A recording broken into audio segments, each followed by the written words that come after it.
Is artificial intelligence going to take over the world? I'm Nate, the FitFutureMD. Upload every Monday, Wednesday, Friday. Lost 30 pounds in 30 days. Make sure you pick up that free fitness and nutrition plan down below. Saw a video the other day, Alex Hormozy, and he's basically talking about artificial intelligence like it's 6 months away, right? Because this new thing from OpenAI called ChatGPT came out, and it basically can, write paragraphs for you and a lot of other stuff, right? It's an open artificial intelligence, and it's in like the learning phase, right? So it's, you ask it to do something, and it's basically going through and learning and, spitting stuff back out for you, right? So literally this app is the fastest downloaded app, like probably of all time right now, right?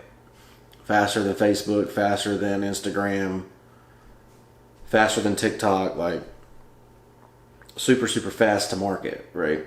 Because it's got so many uses, it can basically write term papers for you, right? So, and obviously that has brought concerns from Google, and, because Google was basically the biggest search engine in the world, and if an app replaces Google, think about all the people that are invested in Google. Google's one of the biggest companies in the world, and how fast, that could disrupt everything from YouTube to email to everything, right? Is this active learning machine going to take over the world? My answer right now is no. And let me tell you why. So when you buy equipment, right? Equipment has lifespans. But when you don't come from a world where you use, equipment basically that runs on its own constantly, like machinery has a lifespan, right? So, for instance, you buy a computer. Right now, that computer is outdated in a year, maybe 2 years, right? Even if you buy the high-end ones, right? So that MacBook Pro from 10 years ago is just not as good as the new MacBook Pros, right? Like, it's just not, because things have progressed. Just think about your Teslas, or say your Lucid Air, or any of these electric cars that use basically artificial intelligence to drive for you, right? Like use LiDAR and all that kind of stuff to figure out where it is in space and keep you in between the lines and drive around and pick you up and all that stuff. Well, all that stuff has to be constantly updated. New software, bug fixes, all that kind of stuff, right? So it's just like in the human body, right? The human body is constantly replacing cells and replacing and redoing things. Well, it does that naturally on its own while you sleep. So artificial intelligence is machines, right? Well, machines have to constantly be repaired and maintained and all that kind of stuff. Well, right now, the cost effectiveness of that is not anywhere close to being viable, right? So then you got mechanical issues. So say you make a robot vacuum, right? And it artificially intelligence, to learn your room, and you set it and it goes in the same path, it doesn't hit stuff anymore, whatever. Well, how long is that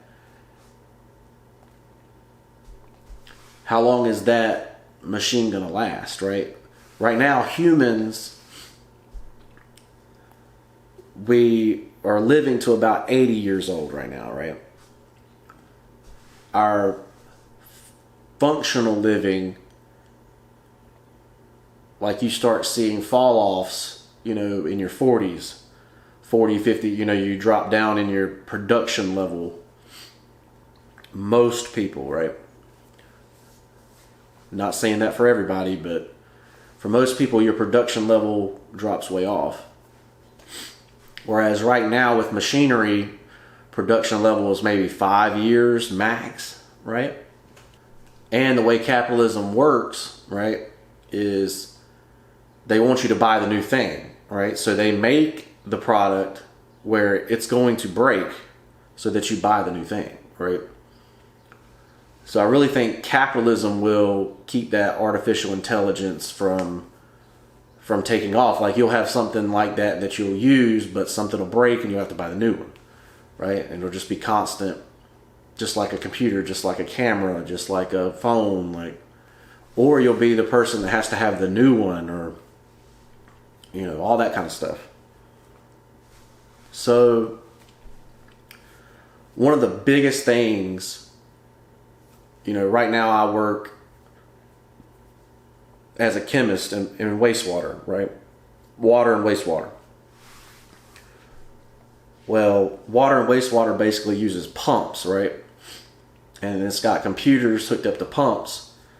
Well, electrical surges, lightning, weather, all that stuff breaks down this equipment, right? And there's a repair cost with all of that, right? Or if you start depending on artificial intelligence to run that kind of stuff, and they get these electrical surges and all that stuff,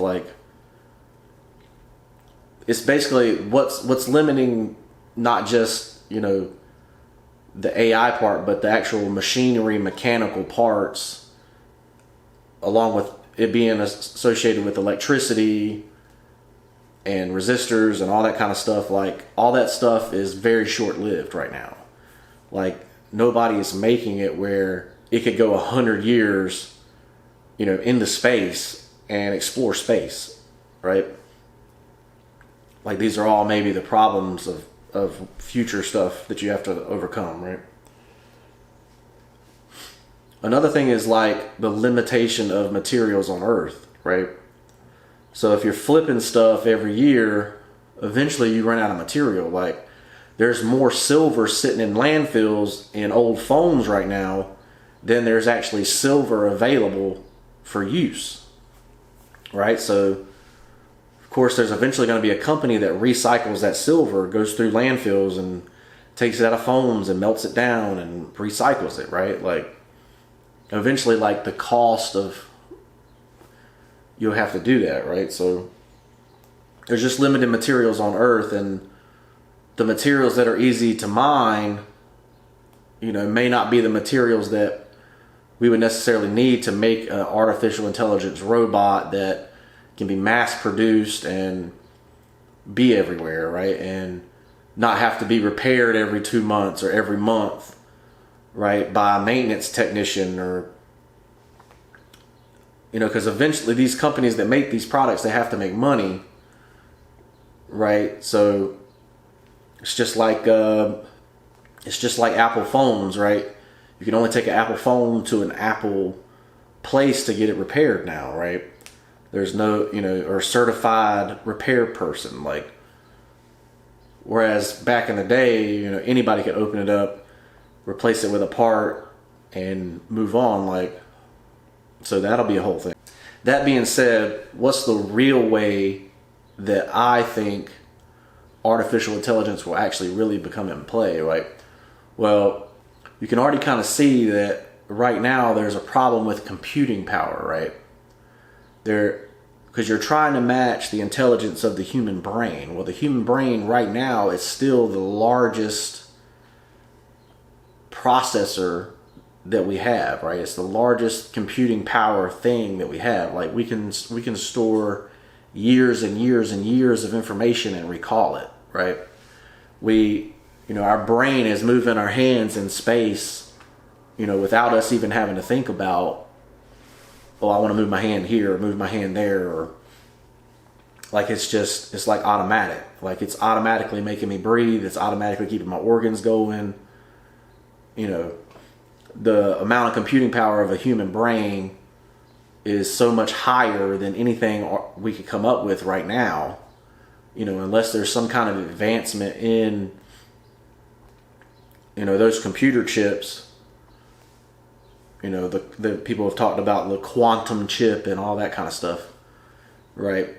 So we're way a long ways off. We're a long ways off from that, right? So that being said, well, how is AI really going to be used if you have a limited computing power, right?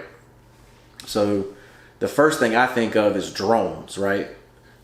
Or like robots that do specific tasks over and over. So the things that require you to do the same thing over and over and over again. Like if you're swinging a hammer in the same spot, like you kind of already see that in manufacturing, right? Like you see the arm pull the door and then, weld the door on there. Or you see that kind of stuff in robotics and manufacturing and, stuff like that, where it's doing the same task over and over and over again. It's already there, right? Well, then imagine the artificial intelligence can see the defect or see that it's not lined up right or whatever, and it goes ahead and fixes it, right? Repairs it, or, I kind of see it like that. I definitely see it like more for I see it more for drones. So like, you get back real time information from the ground, where it's connected to stuff that's on the ground from a drone, for warfare. Yeah, I definitely see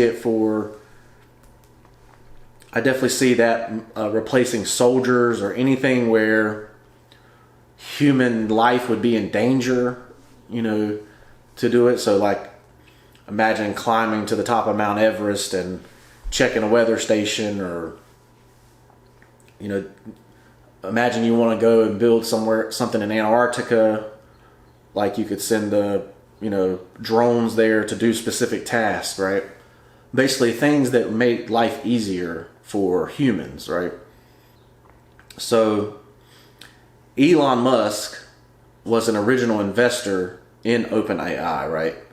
And he pulled out in 2018 and started Neuralink instead, right?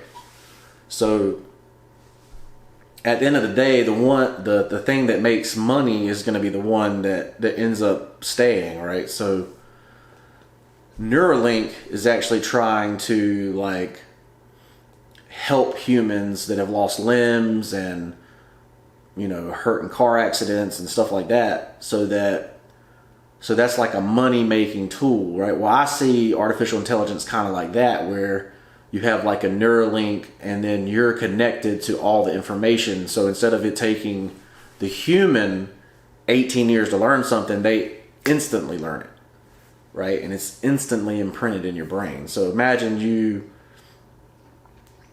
turn 12 years old and all of a sudden, bam, you get all the information in the world. So the real limitation of humans right now is it takes us so long to get up to speed to where science is at right now, right? So imagine, you identify all the ones that are already geniuses, and you give them all the information that's ever been, all at one time. Continue on that work a lot sooner than if it had taken them to 24, 25 years old to actually learn all the information they needed to continue the project, right?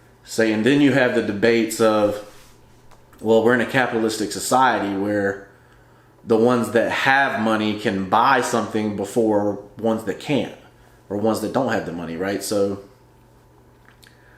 imagine, well, only the rich can get that Neuralink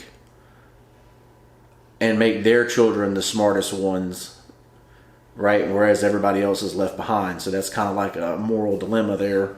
This is just my thoughts on artificial intelligence. Like, I know people are very scared about artificial intelligence. They think it's going to come and just take over everything, take over all the jobs. Like, well, it's not going to be like that because of the limitations in machinery, because of the limitations in computing power, right? I think it's more going to be like, for a very long time, at least another 100 years, You know, it's going to be, how does artificial intelligence help humans advance faster? Right? It's not going to be like it completely replaces people. Like, so, and also it's like a moral thing. Will humans support it? So if you got a all artificial intelligence McDonald's and they're doing everything, are you going to go to the McDonald's? You know, so it is really whether it's adopted by society, right? So that's another thing. So, all right, guys, I hope you enjoyed the video. Make sure you like, comment, and subscribe, and leave me with any questions you got down below, and we'll see you in the next one. Peace.